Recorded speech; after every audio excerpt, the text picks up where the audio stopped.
تو میرے ساتھ جو شخص تھا میں نے کہا اٹھو چلیں. کہنے لگا حضور ملنا نہیں. فرمایا جو میں لینے آیا تھا وہ مجھے مل گیا ہے, جو میں ان سے سیکھنے آیا تھا وہ مجھے نصیب ہو گیا, اب اور میں نے کیا لینا, ختم ہو گئی بات, اٹھو چلیں. اللہ کے بندوں نے حضرت ربیہ بن کعب اسلمی رضی اللہ تعالیٰ عنہ فرماتے ہیں, کہتے ہیں جب بنو قریظہ اور بنو نذیر یہودیوں کے ساتھ حضور علیہ السلام نے جنگ کا اعلان فرمایا تو وہ دشمن ہو گئے. ہمیں خطرہ تھا کہ وہ رات کو کہیں محبوب کو تکلیف نہ دیں, تو کچھ لوگ نا تلواریں لے کے نبی پاک کے دروازے پہ پہرے داری کرتے تھے. گن مین رکھنا حرام نہیں, اگر کسی کو واقعی خطرہ ہو تو اس کے لیے سنت بھی ہے. حضرت علی المرتضیٰ تلوار لے کے حضور کے گھر کا پہرا دیتے تھے. حضرت ربیہ بن کعب اسلمی رضی اللہ تعالیٰ عنہ فرماتے ہیں کہ رات میری ڈیوٹی تھی کہ میں حضور کے گھر کا پہرا دوں گا, تو فرماتے ہیں میں باہر سن رہا تھا, ساری رات ہی میرے نبی پاک نے اللہ کی تسبیح پڑھی, ساری رات, کبھی تسبیح, کبھی تحلیل, کبھی تحمید, کبھی تکبیر, ساری رات. فرماتے ہیں ساری رات حضور پڑھتے رہے اور ساری رات ہی میں سنتا رہا. مجھے اونگ آ گئی, میری آنکھ لگ گئی, حضور ابھی پڑھ رہے تھے, میں تھک کے سو گیا. اور فرماتے ہیں جب میری آنکھ دوبارہ سے کھلی تو میرے کانوں میں پھر کوئی چیز گونجی, تو میں نے کان لگایا تو میرے حبیب ابھی بھی اللہ کو یاد کر رہے. ساری رات حضور رب کی عبادت کرتے. اسی لیے تو کہا یا ایھا المزمل قم اللیل الا قلیلا, حبیب ساری رات تو نہ جاگا کا, تھوڑا آرام بھی کر لیا کا. میرے بھائی اپنا مصلی, اپنی عبادات, اپنے وظائف, اللہ جو آپ نے کسی سے سیکھی ہے اس کو کبھی کمزور نہ ہونے دیں. شجرہ شریف جو کسی بزرگ سے آپ لے لیتے ہیں تو کیا رسم ہے کوئی, اس پہ کچھ لکھا ہوتا ہے, وہ پڑھنے کے لیے دیا جاتا ہے, اس پہ لکھا ہوتا ہے کہ یہ اللہ آپ نے کرنی ہے. انسان پر اگر کوئی شخص نیکی کر دیتا ہے, احسان کر دیتا ہے, تو انسان اس کے سامنے پھر گردن نہیں اٹھا سکتا, یار یہ میرے مشکل وقت کا دوست ہے, اس نے میرے ساتھ نیکی کی ہے, کبھی بھی گردن نہیں اٹھائے گا, جھکا کے رکھے گا. تو اگر عام کوئی نیکی کر دے تو اس کے سامنے انسان کبھی گردن نہیں اٹھاتا. تو جو رب ساری نعمتیں عطا فرمائے, جو کہے کہ تیری تخلیق میں نے کی, تجھ سے پہلوں کو بھی پیدا میں نے کیا, تیرے لیے زمین کا بچھونا بھی میں نے بچھایا, آسمان کی چھت بھی میں نے لگائی, تیرے لیے زمین سے ساری اناج کو, پھل کو, کھیتیوں کو نکالا بھی تیرے لیے. اب تو اس طرح کر کہ تو میری عبادت کر, تو میری بارگاہ میں جھک جا. بہت سارے نشے لوگوں کو لگے ہوئے ہوتے ہیں, ہر آدمی کوئی نہ کوئی نشہ کرتا ہے, کوئی دولت کا کرتا ہے, کوئی شہرت کا کرتا ہے, کوئی اپنی تعریف کا نشہ کرتا ہے, 2-4 لوگوں سے تعریف سن کے مطمئن ہو جاتا ہے. ناراض تو نہیں ہو گیا اس جملے سے آپ؟ کرتے ہیں لوگ دولت کا نشہ بھی. یہ جب نقصان ہوتا ہے تو بندے بیمار نہیں ہو جاتے, پیسے ڈوب جاتے ہیں تو لوگ بیمار نہیں ہو جاتے. تو اس کا مطلب یہ ہوتا ہے کہ نشہ ٹوٹ گیا ہے. اب بہک ہوئے ہیں نا تھوڑے سے تو کانپتے ہیں, تڑپتے ہیں, پریشان. نشہ ہی اسی طرح ہی کرتا ہے نا, نہیں ملتا تو پریشان ہوتا ہے. یہ سارے نشے ہیں, مختلف قسم کا نشہ. ہم مانتے نہیں اس بات کو, تسلیم نہیں کرتے, کیونکہ تسلیم کرنا بڑا مشکل کام ہے. اس کے لیے تو بڑی ساری چیزیں جو ہیں وہ دبوچ کے اور بڑی سارے رستے پھلانگ کے آنا پڑتا ہے, تو بڑا مشکل ہے ماننا, ورنہ کرتے ہیں ہم. ہمارا مزاج ہے. یہ گھومنے پھرنے کا, دنیا دیکھنے کا بھی ایک نشہ ہے, یہ بہت ساری باتیں کرنے کا بھی ایک نشہ ہے, گپ شپ کا بھی ایک نشہ ہے. 2-4 لوگوں کی جب تک پگڑیاں نہ کھول لیں بعض لوگوں کو نیند نہیں آتی. یہ غیبت کا, چغلی کا, بددیانتی کا, یہ بھی ایک نشہ ہے. اس پر ملا رومی رحمۃ اللہ نے بڑا کلام لکھا ہے. وہ کہتے ہیں مانگ کے کھانے کا بھی نشہ ہے, مانگ کے کھانے کا بھی نشہ ہے. وہ کہتے ہیں کہ ایک بھیک مانگنے والی خاتون تھی, تو بادشاہ کے پاس بھیک مانگنے آئی, تو بادشاہ کو پسند آ گئی, اس نے شادی کر لی. اب اس کو عادت تھی بھیک مانگ کے کھانے کی, تو وہ کنیزوں سے کہا کرتی تھی کہ فٹافٹ نہ روٹی لے کے آیا کرو, میں 2-3 دفعہ مانگوں تو پھر لایا کرو. چونکہ ایک نشہ ہے نا, تو میں مانگوں 2-4 دفعہ تو پھر. تو انسان بہت سارے نشے کرتا ہے, یہ مانتا نہیں. یہ موبائل, یہ فیس بک, یہ سارے نشے ہی ہیں. اپنی فوٹو لگا لینا, سارا دن اسی کو دیکھتے رہنا. اور بڑے بڑے سیانے بندے جو وزادار ہیں, بڑے وزادار لوگ ہیں, لیکن وہ بھی سنجیدگی کے قائل نہیں, اس طرح کے نشوں کا شکار ہیں. یہ سارے نشے ہیں جو ہم نے پال لیے۔ ہمارے صوفیاء، ہمارے بزرگ فرماتے ہیں کہ تم اس طرح کرو، اگر سارے نشوں سے بچنا چاہتے ہو تو سجدے کا نشہ شروع کرو، سجدے کا نشہ شروع کرو۔ یہ نا اقبال کہتے ہیں عطار ہو، رومی ہو، رازی، آپ بات کو سمجھیں، عطار ہو، رومی ہو، رازی ہو، غزالی ہو، کچھ ہاتھ نہیں آتا بے آہ سحر گاہی۔ کہتے ہیں بہت بڑا صوفی ہو جیسے فرید الدین عطار تھے، بہت بڑا تصوف کا امام ہو جیسے امام غزالی تھے، بہت بڑا تفسیر کا استاد ہو جیسے امام رازی ہو، عطار ہو، رومی ہو، رازی ہو، غزالی ہو، پر کچھ ہاتھ نہیں آتا بے آہ سحر گاہی۔ اگر سویرے اٹھ کے روتا نہیں نا اللہ کی بارگاہ میں، اگر تہجد نہیں نہ پڑھتا تو کچھ ہاتھ نہیں آتا بے آہ سحر گاہی، پھر اس کو کوئی چیز نصیب۔ میری بات کی سمجھ آ رہی ہے آپ حضرات؟ جب تک آپ سویرے نہیں اٹھتے، آپ اللہ اللہ نہیں کرتے، آپ کو نوافل کا چسکا نہیں، عبادت کا مزہ نہیں، فرمایا میری عبادت کرو، یہ شوق پیدا کرو، میں نے تمہیں پیدا کیا ہے۔ ہم لوگوں کے نشے مختلف نشے، بڑا عجیب رنگ ہے۔ محفل کی صدارت کرنے والے بڑے پیر صاحب، بڑے القابات، بیچ میں سے بندہ تلاش کرنے سے بھی نہیں مل رہا، اتنے بڑے لقب ہیں اس کے، لیکن وہ سج سنور کے 2.5 گھنٹے بیٹھا رہا محفل میں، اور نماز کا وقت آیا تو اس نے مختصر سی پڑھی، وہ نکل گیا، ہلکے سے سجدے کیے۔ اتنا بڑا عشق رسول، نعت خواں، ہو کیا بات ہے، اور عشق رسول کا بہت بڑا پیغامبر، بہت بڑا مبلغ، اور بیچارہ سمجھ ہی نہیں سکا کہ اللہ کے رسول نے فرمایا تو نماز پڑھ میری آنکھیں ٹھنڈی ہو جائیں گی۔ تو یہ نشے کے عادی تو ہیں پر حقیقت کے قائل نہیں ہیں۔ یہ بس ٹھیک ہے، خوابوں کی دنیا میں لوگ زندہ ہیں، پر جن کو یہ جو نشہ تھا نا عبادت کا، یہ میرے رسول پاک کی چاہت ہے، یہ میرے نبی کریم علیہ السلام کی۔ آپ دیکھیں نا حضور مہینوں جا کے غار حرا میں بیٹھتے، کیا وہاں تبلیغ کرتے تھے؟ کوئی کتاب لکھتے تھے؟ رسول کریم علیہ السلام مہینہ رہتے غار حرا میں، کوئی نہ مجھے دیکھے، کوئی نہ مجھے ملے، حضور یہاں کیا ہے؟ فرمایا میں اپنے رب کی عبادت کروں گا۔ نبی کریم علیہ السلام نے سجدوں کے ساتھ پتھروں اور پہاڑوں کو آباد کر دیا، سجدوں کے ساتھ۔ آپ کا سجدہ آپ کو بہت ساری چیزوں سے چھڑا لیتا ہے، یہ بہت ساری جگہوں سے جھکنے سے بچا لیتا ہے۔ صوفیاء، اولیاء یہ کیا کرتے تھے؟ یہ سجدے کا ذوق ہی تو پیدا کرتے تھے، سجدے کا ذوق۔ شاہ عبدالعزیز دباغ رحمۃ اللہ تعالی علیہ اپنے مریدوں سے فرمایا کرتے تھے کہ اگر تم پکے نمازی بن جاؤ نا، تہجد گزار ہو جاؤ، تو میرے پاس آنا جانا چھوڑ دینا۔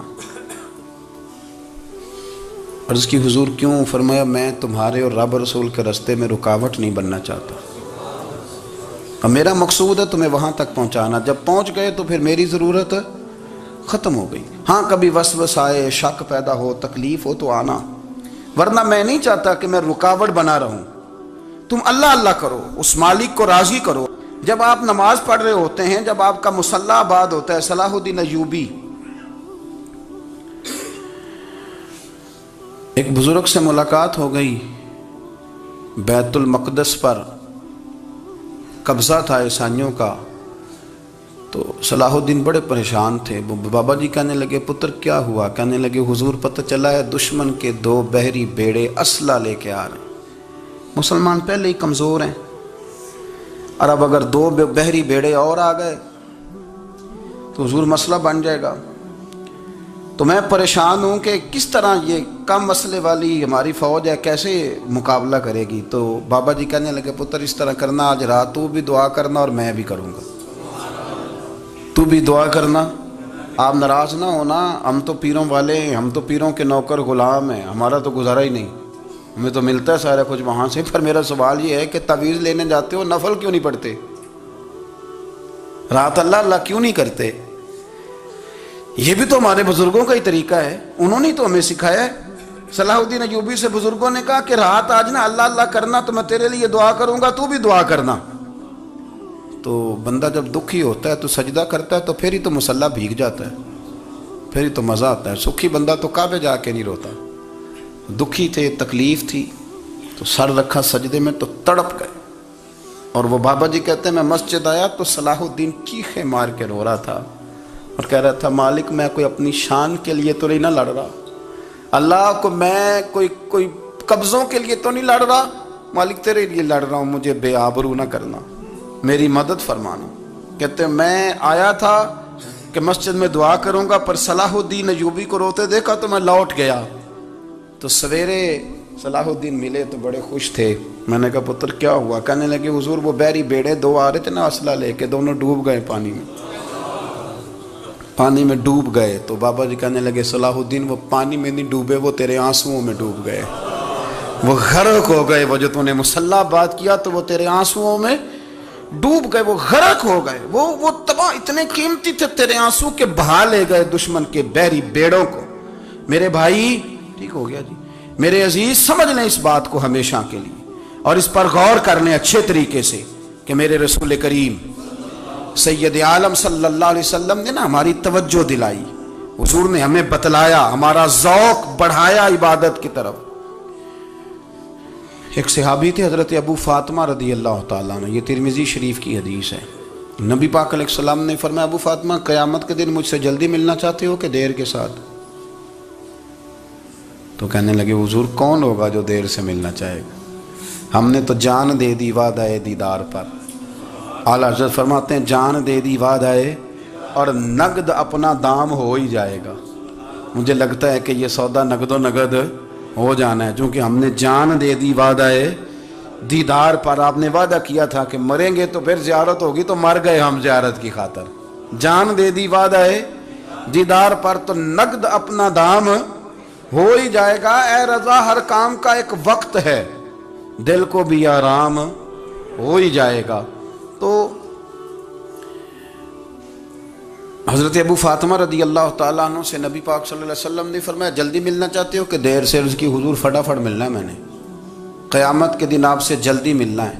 تو نبی پاک علیہ السلام نے فرمایا پھر اس طرح کرنا، دنیا میں رہ کے سجدے زیادہ کرنا، پھر سجدے زیادہ کرنا، قیامت میں ملاقات جلدی ہو جائے گی، قرب ملے گا تمہیں۔ اپنے بچوں کے اندر دیکھیں نا، ہم شوق پیدا کرتے ہیں، ہمیں صحیح لفظ نہیں بولنے آتے ہیں، پر ہم بچوں میں شوق پیدا کرتے ہیں کہ پتر ڈاکٹر بن جائے گا تو بڑا نفع کرے گا، تو لوگوں کی خدمت کرے گا، ملک و ملت کی خدمت کرے گا، تیرے ابا کا نام روشن ہوگا، تیرے دادا کی تعریفیں ہوں گی۔ ہم یہ ذوق پیدا کرتے ہیں، ہم اپنے نوجوانوں کے اندر یہ فکر پیدا کرتے ہیں، انہیں ہم سمجھاتے ہیں کہ میاں جب تم پڑھو گے، محنت کرو گے تو فلاں آدمی کی طرح تمہارا نام ہوگا۔ یہ جتنا ذوق ہم بچوں کے اندر ان چیزوں کا پیدا کرتے، ہمیں حکم ہے کسی طرح ہم ذوق پیدا کریں کہ پتر نماز پڑھے گا تو اللہ راضی ہو جائے گا، تو سجدہ کرے گا۔ دیکھیں نا میرے رسول کریم علیہ السلام نے فرمایا 7 سال کے بچے کو مسجد لے کے جاؤ، یعنی اسے شوق دلاؤ، اس کے اندر یہ خاصیت پیدا کرو کہ اس کا دل کرے مسجد میں جانے کا، اس کے اندر یہ خصوصیات لاؤ کہ وہ ہمارے ہاں نا ہر چیز کو پرموٹ کیا جا رہا ہے، ہر چیز کو، یعنی سر سنگیت سکھانے کے لیے اکیڈمیاں بن گئی ہیں، ہر شے پرموٹ ہو رہی ہے، عبادت کا جذبہ کم ہوتا جا رہا ہے، اللہ کا ذوق ہمارے اندر نہیں رہا۔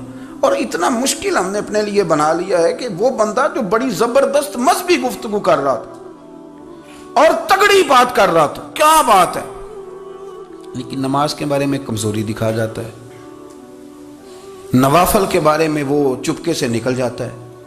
امام احمد بن حنبل رحمۃ اللہ تعالی علیہ، مسند امام احمد بن حنبل 14 جلدوں میں ہے مارکیٹ میں، اور مجھے تو خیر پسند ہی بڑی ہے، میں نے تو کئی دفعہ پڑھی ہے، اور کیا بات ہے امام احمد بن حنبل کی، کیسے تگڑے قسم کے محدث تھے، اور اللہ نے کتنا انہیں اعزاز عطا فرمایا ہوا تھا۔ یہ کوڑے بھی کھاتے تھے دین کی خاطر، سارا کرتا لہو سے بھر بھی جایا کرتا تھا، بڑا اعزاز والا شخص تھے، بڑے اعزاز والے، حدیثیں جمع کرنا، حدیثیں لکھنا، حدیث پڑھانا، سارا دن رہتے تھے۔ کہہ سکتے تھے کہ میں کر تو رہا ہوں کام، اور حدیث بھی موجود ہے کہ عالم عابد سے افضل ہوتا ہے، پر اس کے باوجود امام احمد بن حنبل رحمۃ اللہ علیہ 300 نفل فرض نمازوں کے علاوہ پڑھا کرتے تھے، 300 نوافل روز پڑھا کرتے تھے۔ ان کے بیٹے نے کہا ابا جی مکان خریدنا ہے تو جگہ کہاں کر کے لوں، بہت ساری آبادیاں، تو فرمایا پتر وہاں لینا جہاں مسجد قریب ہو۔ میرے رسول کریم سید عالم صلی اللہ علیہ وسلم اتنا پسند کرتے مسجد کو، اتنا پسند کرتے نماز کو کہ رسول کریم صلی اللہ علیہ وسلم تہجد کی نماز بھی پڑھتے، پھر حضور فجر کی نماز بھی پڑھتے، نبی پاک وتر کو الگ کر کے پڑھتے، عشاء کے ساتھ نہیں پڑھتے۔ یہ تو ہم اس لیے اجازت دی ہمارے بزرگوں نے کہ بعد میں اٹھے گا کون علیحدہ وتر پڑھنے کے لیے، عشاء کے ساتھ پڑھ لیں۔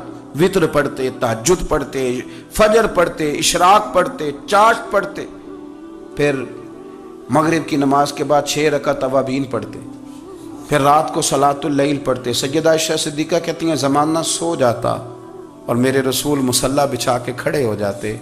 او یار کھیتی باڑی کر کے نہیں، محنت مزدوری کر کے نہیں، جناب عائشہ کہتی ہیں میں یہ بھی دیکھتی کہ حضور ایک آیت شروع کرتے تو ساری رات اسی کو پڑھتے، اور میری نظر جاتی تو قدم مبارک پہ ورم آ جاتا۔ یار نماز پڑھ پڑھ کے، اتنی مشقت کر کے، اتنی جد و جہد کر کے ورم آ گیا، یا رسول اللہ اتنی محنت کیوں کرتے ہو؟ فرمایا افلا اکون عبدا شکورا، کیا میں اپنے رب کا شکر گزار بندہ نہ بنوں؟ صحابہ کا ذوق عبادتوں کا، ریاضتوں کا، تلاوتوں کا، طبیعت ہے ان کی، وہ ایک دوسرے کو، حضرت مولا علی شیر خدا کرم اللہ تعالی وجہہ الکریم کے زمانے میں روم کے بادشاہ نے کہا یار یہ مسلمانوں کا پتہ تو کرو، یہ آخر کیوں اتنے زیادہ مجاہد ہیں؟ اس زمانے میں جاسوس بھیجنے کا مزاج تھا، اب تو جاسوس پکڑا جاتا ہے، اب تو جاسوس ہے، اور جاسوسی کا شوق ویسے آج بھی ہے۔ عرض کروں تھوڑی سی بات اس عنوان سے، پتہ کیا ہمارا مسئلہ ہے؟ ہم جہاں جاتے ہیں نا وہاں تھوڑی خوشبو سونگنے کی کوشش کرتے ہیں، وہ کیا ہے تو یہ کیا ہے تو ادھر کیا ہے تو تھوڑا سا ادھر کیا ہے۔ میرے رسول پاک پڑھیے درود شریف، سارے پڑھیے ذرا زور سے، صلی اللہ تعالی۔ نبی پاک علیہ السلام نے فرمایا جاسوسی نہ کرنا ورنہ تم بندوں کو خراب کر دو، اور فرمایا اس طرح نہ ہو کہ تم کسی کے اب کھول نہ نکلو تو تمہارے پہلے کھول جائیں۔ یہ جو ذوق ہے نا یہ ختم کریں، چھوڑیں، مطلب آپ کس چکر میں پڑے ہوئے ہیں؟ اتنی زیادہ توجہ کرنے کی کیا ضرورت ہے؟ نے کام سے کام رکھیں، اس میں بندہ تھوڑا سا نا آسان رہتا ہے۔ یہ جو بہت زیادہ ٹٹولنے والے لوگ ہوتے ہیں نا وہ بیچارے پھر عمر ٹٹولتے ہی گزار دیتے ہیں، اس لیے کہ مزاج ہی بہت پکا ہے، بوری کا منہ کھول کے اندر تک ہاتھ ڈالنا، تو پھر کئی دفعہ سامنے سے بچھو بھی لڑ جاتا ہے، خرابی ہوتی۔ تو جاسوسی کی جاتی تھی، اس نے بھی جاسوس بھیجے، کیونکہ قبیلوں کے لوگ تھے، کچھ مسلم کچھ کافر، پہچانے نہیں جاتے تھے لوگ، تو کچھ لوگ اس نے بھیجے، انہوں نے آ کے نا تحقیق کی، ریسرچ کری کہ آخر ماجرا کیا ہے، تو واپس جا کے انہوں نے رپورٹ دی نا روم کے بادشاہ کو۔ اس رپورٹ کا ایک جملہ بڑا شاندار ہے، وہ کہنے لگا بادشاہ ہمیں مسلمانوں کی کوئی سمجھ نہیں آئی، ہمیں کوئی سمجھ نہیں آئی۔ انہوں نے کہا بھئی کیوں نہیں سمجھ آئی؟ کہنے لگے یار عجیب بندے ہیں، جب رات مصلی پہ بیٹھتے ہیں تو یوں لگتا ہے ان کا دنیا سے رشتہ ہی کوئی نہیں، کوئی کسی کو نہیں جانتا، کوئی اپنے دکھ سنا کے رو رہا ہے، کوئی اپنی بات کر کے رو رہا ہے، لگتا ہے کہ ان کا کوئی رشتہ ہے ہی نہیں جب مصلی پہ بیٹھتے ہیں۔ اور فرمایا جب سویرے یہ جہاد کرنے نکلتے ہیں تو لگتا ہے ان سے زیادہ دلیر ہی کوئی نہیں، حالانکہ جو مصلوں پہ رونے دھونے کے لوگ ہوتے ہیں وہ کئی دفعہ جہاد میں کام نہیں کرتے، لیکن عجیب لوگ ہیں کہ رات کے راہب ہیں، دن کے مجاہد ہیں، کوئی سمجھ نہیں آتی۔ میرے عزیز ان لوگوں نے مصلی آباد کر کے رکھا، تلاوتیں ان کا ذوق رہی، منظر روز پڑھنا، اسباق پڑھنا، وظائف پڑھنا، یہ ان کا ذوق رہا۔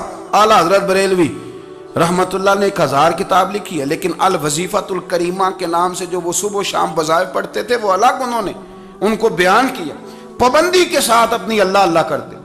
شیخ شہاب الدین سہروردی رحمت اللہ علیہ اس پر ایک بندے نے اعتراض کیا، اس نے کہا جی آپ کس قسم کے صوفی ہیں، مرید بیٹھے ہیں اور آپ وہاں نفل پڑھ رہے ہیں؟ یہ بھی بڑا مسئلہ ہوتا ہے نا، جو بندہ ملنے آتا ہے وہ اپنے ٹائم کے حساب سے آتا ہے، اور پھر اس کا یہ بھی خیال ہوتا ہے کہ پیر صاحب جو ہیں وہ چونکہ درویش ہیں تو نہ انہیں روٹی کھانی چاہیے نہ سونا چاہیے، چونکہ وہ درویش ہیں، اور ہم چونکہ درویشوں کے ماننے والے ہیں لہذا ہمارا یہ طریقہ ہونا چاہیے کہ جیسے ہم کہیں درویش ویسے ہی کر جائے، حالانکہ جس کو آپ درویش کہیں گے آپ اس کی مانیں گے، آپ منوائیں گے نہیں، تو ہمارا مزاج ہوتا ہے۔ شیخ شہاب الدین پر لوگوں نے اعتراض کی، حضور لوگ ملنے آئے ہیں، زیارت کرنے آئے ہیں، یہ بندے دعا کرانے آئے ہیں، اللہ اللہ کرانے آئے اور آپ نفل پڑھ رہے ہیں، کیا جملہ ہے، کیا حسن ہے، کیا خوبصورتی ہے۔ فرمانے لگے رب رسول سے مانگنے کے لیے مصلی بچھایا ہے، اگر وہاں سے مانگوں گا نہیں تو تمہیں دوں گا کیا؟ پہلے مجھے کچھ لے تو لینے دو، اگر میرے پلے کچھ ہے ہوگی تو آگے دوں گا نا. تو میں مانگنے گیا تھا کہ یا اللہ دے, تیرے بندے لینے آئے, دے تو میں کچھ لوں گا تو آگے دوں گا نا. لیکن ہمارا یہ سٹیٹس, یہ مزاج, یہ شعور نہیں ہے. گپیں, کہانیاں, داستانیں, گفتگو, خطابت, واز, کیا بات. لیکن اگر کچھ کرنے کا کام ہو تو وہ نہیں ہم سے ہوتا. یا ایھا الناس اعبدوا ربکم الذی خلقکم والذین من قبلکم لعلکم تتقون. اے لوگوں, اس رب کی عبادت کرو جس نے تمہیں پیدا کیا اور تم سے پہلوں کو پیدا کیا, اس لیے عبادت کرو کہ تم پرہیزگار ہو جاؤ گے. مالک سمجھنے کی توفیق عطا فرمائے.